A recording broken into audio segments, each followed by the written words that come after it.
जैसे जैसे मैं लोगों को वेलनेस करियर में ज़्यादा सक्सेसफुल बनने के लिए कोच और कंसल्ट करता हूँ, एक चीज़ है जिसके बारे में मुझे बार बार बात करनी पड़ती है, खुद को दोष देना कैसे बंद करें। हम लोग अपने आप पर बहुत ज़्यादा हार्ड होते हैं। जब भी फेल्योर होता है तुरंत बोल देते हैं, मैं कितना स्टूपिड हूँ, मैं कितना डम्ब हूँ, मुझसे ये कैसे हो गया। एक अच्छा यूएमएस भगा दिया, टीम को सही सपोर्ट नहीं दिया। मेरे पास अच्छा सिस्टम होता तो आज मैं ज़्यादा सक्सेसफुल होता। मैं एक अच्छा लीडर नहीं हूँ। मैं अपनी टीम को डिसअपॉइंट कर रहा हूँ। मैं अपने दोस्तों को डिसअपॉइंट कर रहा हूँ। मैं आपसे एक दोस्त के तौर पर बस इतना कहना चाहता हूँ, थोड़ा सा खुद को ग्रेस दो।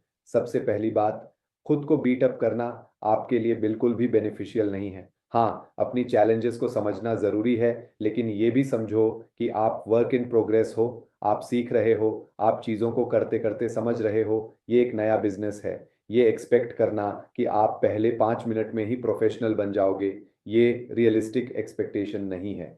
वर्ल्ड क्लास बनने में टाइम लगता है, और मैं ये बात एक ऐसे इंसान के तौर पर कह रहा हूँ जो खुद को बीटअप करने में प्रोफेशनल था। जब मैंने शुरू किया था ना, मैं फिल्मी माइंडसेट में था।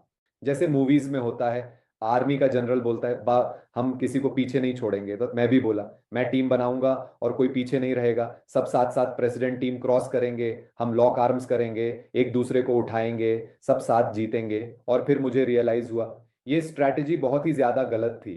आप एक इंसान को कंधे पर उठा सकते हो, दो को उठाना मुश्किल हो जाता है, पांच को उठाओ तो हालत खराब हो जाती है। और अगर आपकी टीम 30 लोगों की है और आप सोचो कि सब 30 को अपने सिर पर उठाकर ले जाओगे, ये पॉसिबल ही नहीं है। तब मुझे समझ आया कुछ लोग जाना ही नहीं चाहते। चाहे मैं कितना भी अच्छा हूं या कितना भी बुरा हूं, कुछ लोग सिंपली रेडी नहीं होते। और मैं खुद को दोष दे रहा था, एक और छोड़ के चला गया, एक और क्विट हो गया।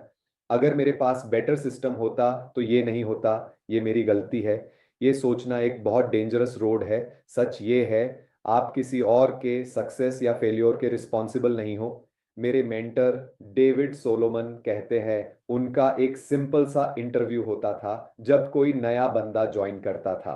वो सामने बैठकर सीधा बोलते थे, देखो, जब तुम इस बिजनेस में ज्वाइन करते हो, मैं तुम्हें इस बिजनेस से कनेक्ट कर रहा हूं। मेरा गोल ये है कि तुम जितनी जल्दी हो सके मुझसे इंडिपेंडेंट हो जाओ। क्या ये एक अच्छा गोल है? सामने वाला बोलता, यस। फिर वो पूछते, तुम चाहते हो कितने टाइम में?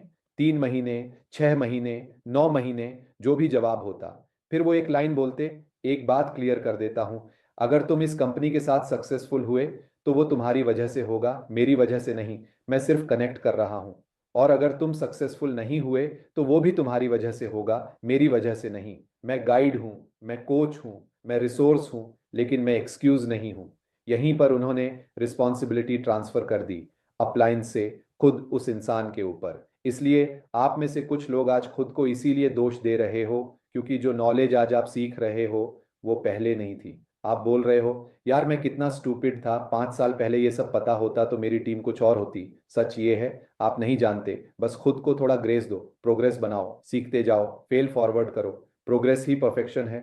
खुद पर कंपाउंड इंटरेस्ट लगाओ, खुद पर कंपाउंड ग्रोथ होने दो। और हाँ, अगर आप अपनी कंपैरिजन दूसरों से कर रहे हो तो खुद को दोष देना और आसान हो जाता है। अगर आप अपनी गलतियों को उठाकर अपने ही सिर पर मार रहे हो तो आप अपने पास्ट को एक वेपन बना रहे हो, जबकि वही पास्ट एक टूल हो सकता है। गलतियां जो एक गिफ्ट हैं, वो बताती हैं क्या काम नहीं करता, क्या काम करता है। एक इंसान गलतियों को वेपन बनाता है, दूसरा इंसान गलतियों को गाइड, मैप और रिसोर्स बनाता है। फर्क समझो, वेपन और गाइड के बीच का फर्क। अपने एक्सपीरियंसेस को मैप बनाओ, वेपन मत बनाओ। और जो परफेक्शनिस्ट्स हैं, जो हाई स्टैंडर्ड्स वाले लोग हैं, प्लीज खुद को बीट अप मत करो। गलतियों से सीखो, उन्हें रिपीट मत करो, लेकिन खुद को ग्रेस जरूर दो। मैं प्राउड हूं आप पर कि आप यहां हो, ये मैसेज सुन रहे हो। आप ऑलरेडी क्राउड से अलग हो चुके हो। फ्यूचर ऊपर ही जाने वाला है। कल मिलते हैं। Take care.